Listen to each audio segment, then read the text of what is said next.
Se acerca la Navidad y el armado del pesebre es una actividad infaltable en muchísimas familias paraguayas. Los artesanos y artesanas de Areguá esperan con ansias la visita de los clientes. 2 trocitos de madera ya te echaron el establo.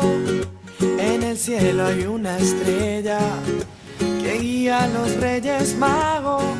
El niño José y María moldeados en el barro. Preparar el pesebre es una tradición que en muchos hogares paraguayos es sinónimo de unidad familiar.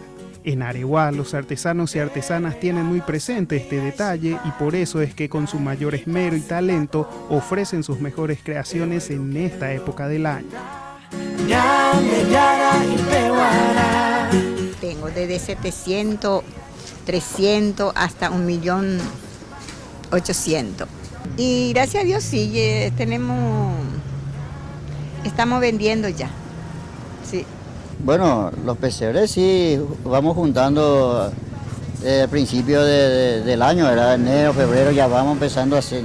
Y después ya salimos a la venta, ¿verdad? Los pesebres solamente de fin de año tiene su salida. Pesebres chiquitos, pesebres grandes, de diferentes estilos y para diferentes gustos, inclusive un pesebre nativo. Qué lindo que está el pesebre. Para los artesanos, el realizarlos pueden ser el trabajo de toda una vida, como don Gualberto, quien nos presenta el pesebre de tamaño real. Para hacer primero 3 años por ahí le costó. 3 años. 3 años para hacer por pieza. Ahora ya tenemos ya la matriz, ya más rápido va a ser. Ya, pero este entonces es el primero de todo. Sí, el primero de todo. Sí. ¿Cuánto está este pesebre? 30 millones de sale a hacer, 30 el juego millones. completo, sí. Si bien de momento comentan que las ventas siguen bajas, invitan a la ciudadanía a visitar la Feria de Artesanos.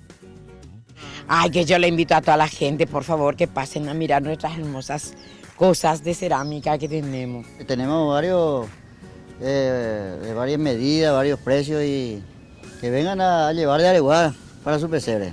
Le espero a toda la gente que vengan a visitarme y llevar de paso para su pesebre, para su adorno. Los pesebres de todos los tamaños, colores y precios están disponibles en horario continuado en la ciudad de la frutilla y de la artesanía en cerámica.